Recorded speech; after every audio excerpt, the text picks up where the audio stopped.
the Morrow apartment, Mia Gomez also stabbed. At first, seems totally random, unconnected. But then, investigators find condoms near Mia's body, condoms linked to David Morrow. Oh. So David was having an affair with Mia. Exactly. Suddenly, this second murder isn't random at all. It's directly tied to the Morrows. Welcome to Witter. Who Has Time to Read? The podcast that brings deep dives for busy minds.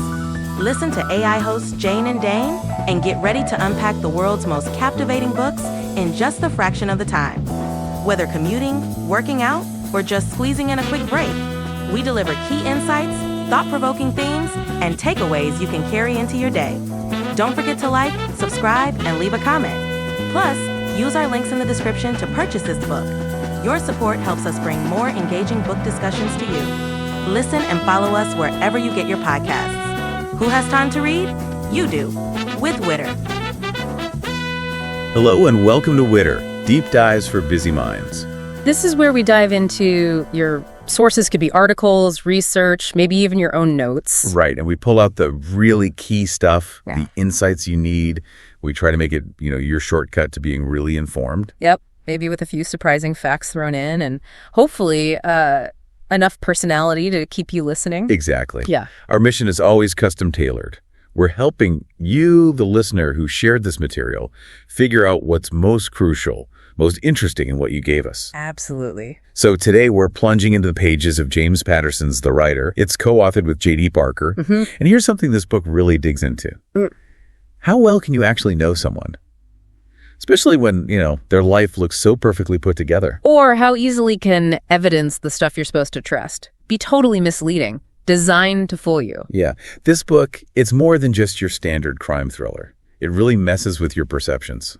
It does. And, in today's world, we're always trying to figure out what's real versus what's just spin. Right. So a book like The Writer, it feels pretty relevant. It kind of forces you to look at that gap between how things seem and how they really are. And it touches on how dangerous knowledge can be, too, when someone decides to use it like a weapon. Definitely. Okay, so let's set the scene. It starts off like classic crime drama.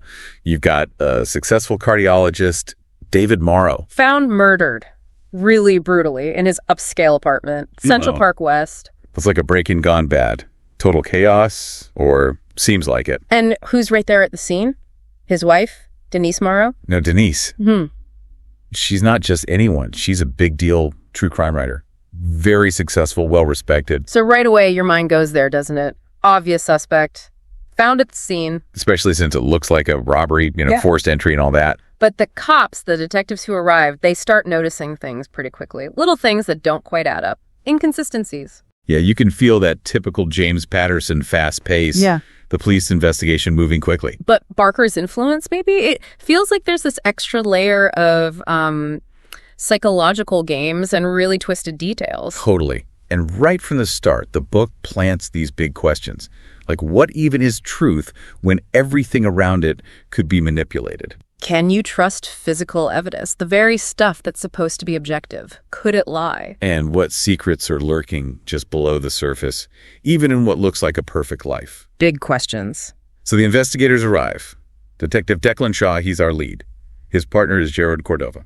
And they walk in, and immediately the vibe is just off. Yeah. The front door, for instance. It looks like it was pried open, right? Yeah. Like a standard forced entry. But the lock itself, it also looks like someone picked it expertly. Which is weird, isn't it? It's a huge red flag for cops. I mean, a burglar usually does one or the other, right? Pries the door or picks the lock, not both. So it feels like, yeah, like someone was trying too hard to make it look like a break-in. Exactly. It screams staged, deliberate, trying to sell a story. And it's not just the door. Cordova, he's got a good eye. He notices the blood spatter. It feels, what's the word, artificial. Almost like it was painted on, not sprayed from a real struggle. He actually calls it superficial. Like someone wanted blood there for the narrative, But maybe not in a way that would point back to them. Another hint that the scene is carefully constructed. Okay, let's talk about Denise Morrow, the wife. Her job is so important here. Right. She literally makes a living studying crime scenes, police methods, how investigations work. And maybe more importantly, how they can be messed with. undermined. And her behavior when the police get there, it's odd. She's way too calm. Almost attached, considering her husband's dead inside. And get this. When the cops arrive, she fires a gun inside the apartment. Claims there was an intruder who isn't there. And then delays letting them in for 40 minutes. 40 minutes, think about that. Active crime scene, potentially.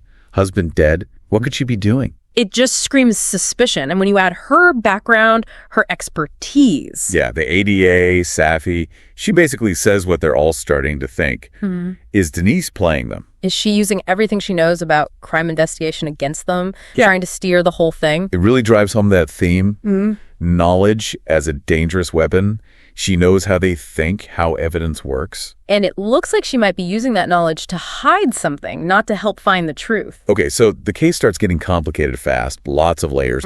One big one connects directly back to Detective Shaw. Yeah, he's got this baggage from a past case, the Maggie Marshall case. It was controversial. A guy named Ruben Lucero, or Lucky, got convicted. But there were serious questions, allegations that Shaw might have planted evidence, specifically Maggie Marshall's textbook, found in Lucero's apartment. Now, guess what Denise Morrow's next true crime book is about? Oh boy, let me guess. The Maggie Marshall case. It's called The Taking of Maggie Marshall. And in it, she basically calls Shaw a fuck-up, says he planted evidence. Wow, okay, so that immediately throws a wrench in things. Denise now has a potential motive to frame Shaw, maybe to discredit him before her book comes out. Right. Or just plain revenge. It puts Shaw in a really tough spot. How objective can he be? And it makes you, the reader, question his perspective too. More uncertainty.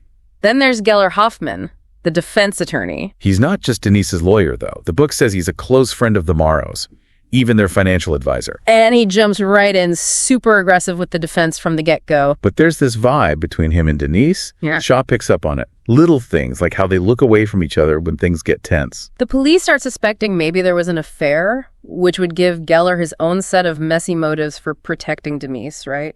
He's not just her lawyer. He's tangled up in it personally. And just when you think it can't get messier, they find another body. Near the Morrow apartment, Mia Gomez, also stabbed. At first, seems totally random, unconnected. But then, investigators find condoms near Mia's body, condoms linked to David Morrow. Oh. So David was having an affair with Mia. Exactly. Suddenly, this second murder isn't random at all. It's directly tied to the Morrows. The whole thing just got way darker than simple break-in gone wrong. This is really where the whole investigation flips, isn't it? Right. Where you start seeing how deep the manipulation goes, how evidence gets twisted. Absolutely. The first big shock comes from the lab results on the blood. Right. The blood found on Denise Morrow. It's not her husband David's blood. It's Mia Gomez's blood. Right. The other victim. Whoa. Okay, hold on. So she's found next to her dead husband, covered in blood. But it's the blood of the woman he was having an affair with. And just as crucial, no trace of David's blood on her at all. None on her clothes, none on her body. That completely changes everything. She wasn't just passively near her husband's body. She actively came into contact with Mia Gomez's blood somehow. It doesn't clear her. If anything, it makes her involvement way more complex. It links her directly to Mia, maybe even to Mia's murder. So the focus shifts. It's not just about David anymore. It's about Denise and Mia. And that leads the police to check security footage from the bookstore where Denise was giving a talk, right around the supposed time David died. And what do they find? They see Geller Hoffman meeting Denise there. He hands her a shopping bag. Okay. Then later footage, still at the bookstore, shows Denise swapping her coat, the one presumably covered in Mia's blood. For a clean coat from the bag Geller gave her. Bingo. This wasn't shock or trauma. This was planned, premeditated. It proves she had Mia's blood on her before she even got home. And that Geller was helping her hide it? An accomplice. So she wasn't just a grieving widow who stumbled onto a scene. She was actively covering her tracks right in the middle of whatever was happening. Suddenly firing that shot earlier, delaying the police. It all looks like part of the plan, doesn't it? It makes you see Denise totally differently. Not as a victim, not even just a suspect, but maybe the mastermind. But the detail that really blows the whole thing wide open, the one that shatters her alibi, that comes from Detective Cordova. Yeah, he notices something small, easily missed. A heated wool blanket tucked under the duvet on the Morrow's bed. Seems normal, right? A blanket on a bed. Totally. But the ME, the medical examiner, gave a time of death for David based on body temperature. Standard procedure. And Cordova starts thinking, Wait.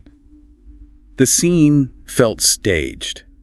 They went to great lengths to create a story. What if? What if they used that heated blanket on David's body after he was dead? To keep his body temperature artificially high. Which would completely mess up the ME's calculation. It would push the estimated time of death later. Making it look like David died while Denise was miles away at the bookstore, giving her talk, when he could have been killed hours earlier. It's chilling. A heated blanket. Such a normal, everyday object. Used as a tool for sophisticated forensic manipulation. It shows incredible calculation. Yeah, this wasn't an impulsive crime. This involved understanding how body temperature works, how forensics estimates time of death, all to build a fake alibi using, a blanket. It proves the planning went way deeper than just staging the door in the blood. So putting it all together, the why and the who, it circles back to Mia Gomez, right?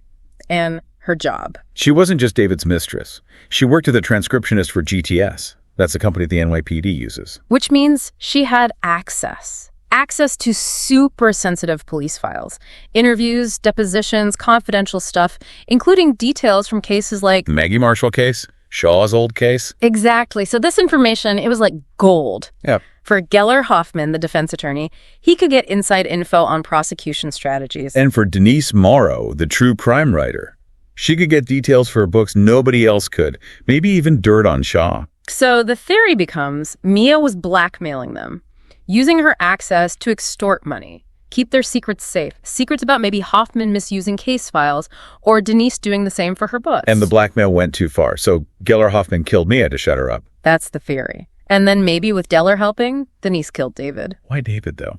Maybe he found out about the affair. Or the blackmail. Or was he just in the way of some larger plan Denise and Geller had? It's layered. Could be any of those. But the point is, they killed him and then orchestrated the whole thing. The staged break-in, planting evidence to frame Shaw. They even put Shaw's blood and a knife from his kitchen there. And using that heated blanket to nail down Denise's fake alibi. Wow. It's just an incredible level of deception. Using illegally obtained knowledge, Mia's access to commit murder and then cover it all up. Really makes you think about how fragile truth can be. For me, the standout moment has got to be that heated blanket reveal. Oh, absolutely. Me too. It's just how something so simple, so mundane. Turns out to be the absolute key, the thing that unlocks the whole conspiracy. It's not some high-tech gadget or a dramatic confession. It's Cordova just realizing how a basic household item and a bit of science could be used to build such a massive lie. It perfectly captures that theme, right? Yeah. Mundane things hiding these huge, complex deceptions. Yeah, it takes the crime beyond just a thriller plot point. It makes it feel so much more chillingly clever and manipulative. So, stepping back, what's the overall feeling this book leaves you with? For me, it's like being lost in a hall of mirrors. Yeah, every time you think you see the truth, it turns out to be just another distortion.